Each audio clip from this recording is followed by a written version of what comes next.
नमस्कार विद्यार्थी मित्रांनो, आजच्या व्हिडिओमध्ये आपण पाहणार आहोत 8th स्टँडर्डची सायन्स या सब्जेक्टची ॲक्टिव्हिटी शीट नंबर 17. त्यामध्ये आपल्याला पाहायचं आहे मागील वर्षीचा अर्थात 7वीचं chapter number 14 that is the element, compound and mixture.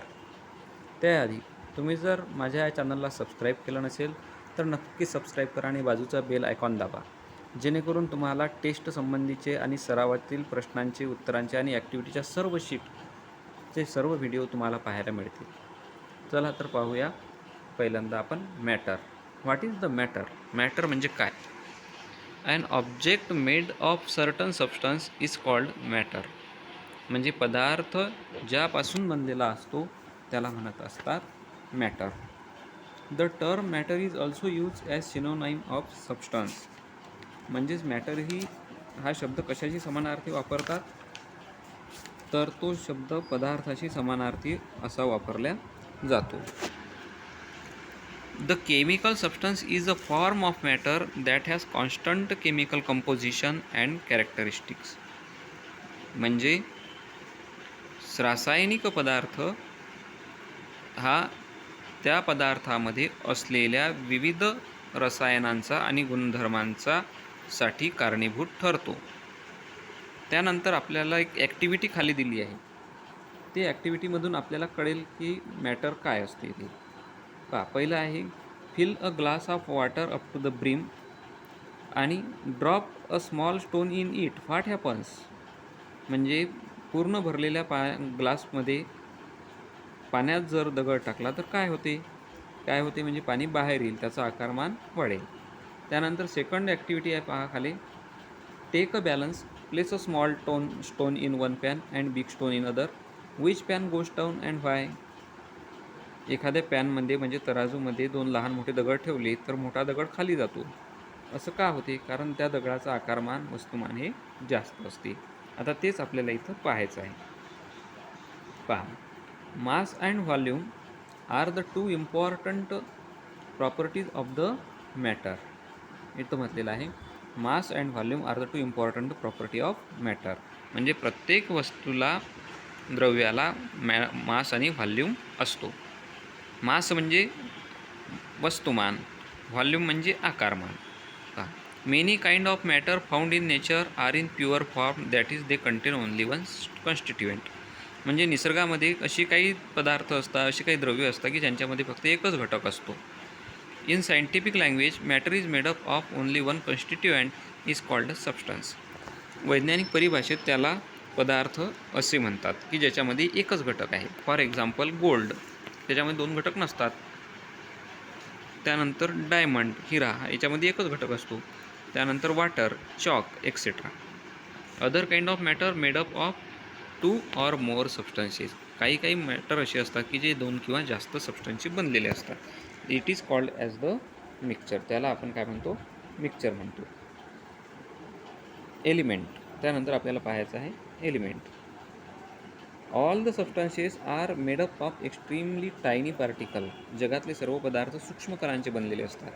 Smallest particle of the substance are called रेणू. म्हणजेच त्याचे लहान पार्टिकलला काय म्हटलं जाईल?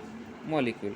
आणि सबस्टन्स हो जो molecule are made up of one or more atom which are exactly alike. It is called as the element. आणि मग ते रेणू, ते एकाच प्रकारचे अणू जर असतील तर त्यांना म्हणत असतात, त्या पदार्थांना मूलद्रव्ये किंवा एलिमेंट असं म्हणतात. त्यानंतर आता आपल्याला पाहायचं आहे properties of the element. Properties of the element. पहिला आहे we do not get different substance by the decomposition of an element. म्हणजे मूलद्रव्याचं डिकम्पोजिशन, विघटन करून वेगळा पदार्थ मिळत नाही. सेकंड आहे smallest particle of element are made up of only one type of atom. म्हणजे मूलद्रव्यांचे लहानात लहानपण हे एकाच प्रकारच्या ॲटमचे बनलेले असतात. आणि mass and volume of the mass and volume of the atom of different element are the different. म्हणजे प्रत्येक मूलद्रव्यातील अणूचे वस्तुमान व आकारमान हे प्रत्येकासाठी वेगवेगळं असते. म्हणजे एका मूलद्रव्यामधलं मास व्हॉल्यूम वेगळं असेल, दुसऱ्या मूलद्रव्यातलं मास व्हॉल्यूम वेगळं असेल. पहा इथं बाजूला तुम्हाला 3 मूलद्रव्ये दाखवलेली दिसत आहेत. हायड्रोजन आहे, नायट्रोजन आहे आणि ऑक्सिजन आहे. पुढे काय दिलं आहे? In nature oxygen is found in gaseous state. 2 atoms of oxygen combine to form the molecule of oxygen. In air, oxygen is always found in molecular form. म्हणजे ऑक्सिजन हा वायुरूपात आढळतो. ऑक्सिजनचे 2 अणू एकत्र जोडले जाऊन स्वतंत्र अस्तित्व असलेला ऑक्सिजनचा रेणू तयार होतो. पहा इथं ऑक्सिजनमध्ये हे 2 अणू एकमेकांना जोडलेले आहेत आणि त्यांचा एक मॉलिक्यूल तयार झालेला आहे. म्हणून इथं म्हटलेलं आहे की oxygen is always found in molecular form. त्यानंतर आता आपल्याला पाहायचं आहे क्लासिफिकेशन ऑफ द एलिमेंट. या सर्व एलिमेंटचं क्लासिफिकेशन कसं होईल ते 3 याच्यामध्ये दाखवलेलं आहे. एक आहे मेटल, नॉन मेटल आणि मेटॅलॉइड. मेटलमध्ये फॉर एक्झाम्पल आयर्न, कॉपर आणि मर्क्युरी. नॉन मेटलमध्ये फॉस्फरस, क्लोरीन आणि कार्बन. आणि मेटॅलॉइडमध्ये काय येतात तर आर्सेनिक आणि सिलिकॉन यांचा समावेश असतो. त्यानंतर आपल्याला पाहायचं आहे सिम्बॉल ऑफ द एलिमेंट. म्हणजे कसा एलिमेंटला दाखवण्यासाठी कोणता सिम्बॉल वापरतात. Symbol of the element is a short form of its name.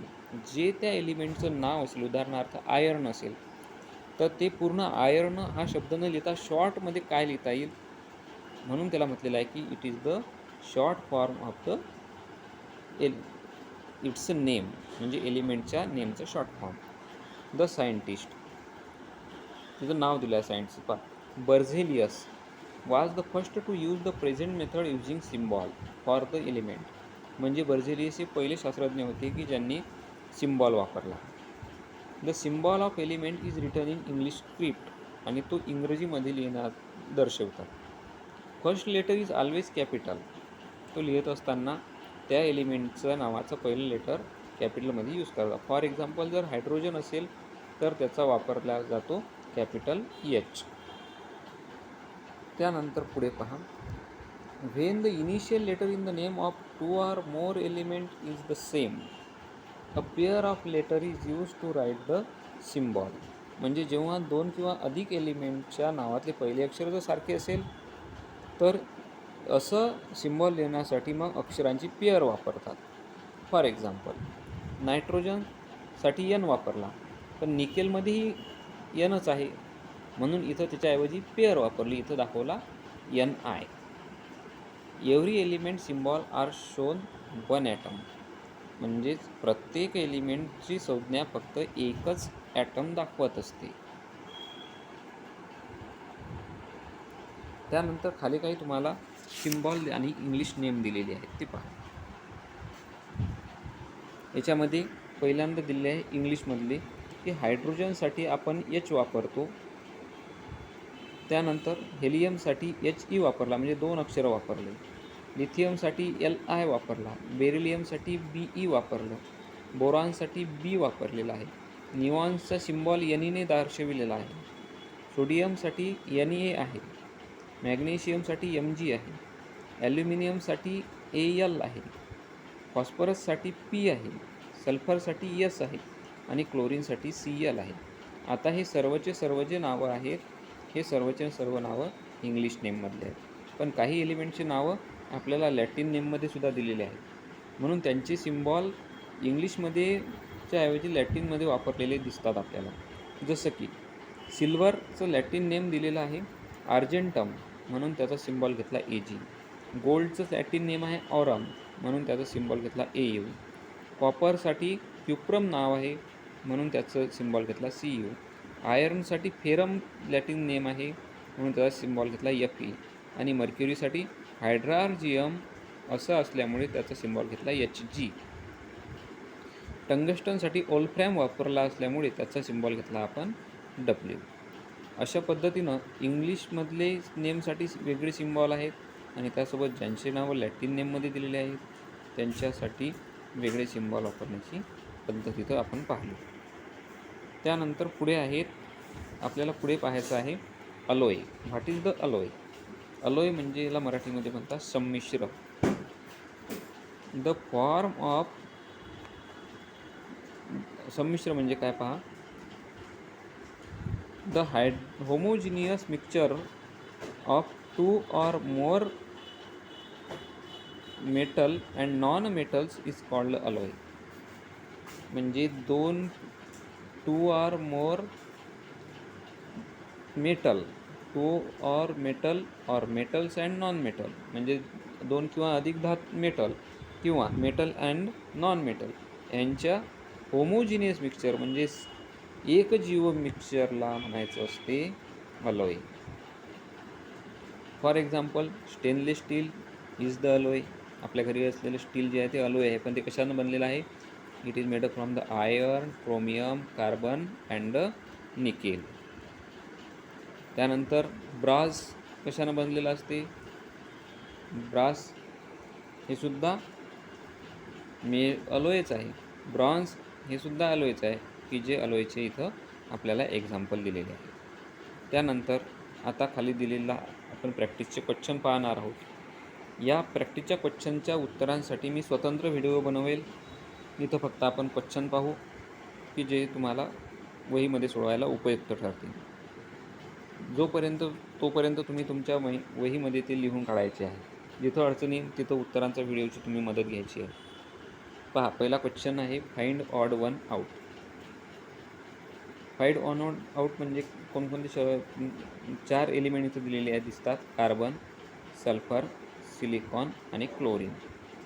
याच्यापैकी metal, non metal आणि मेटॅलॉइड याचा अभ्यास करून आपल्याला इथं एक ऑड वन काढायचा आहे. त्यानंतर पुढचा प्रश्न आहे find out the mixture from the given substances.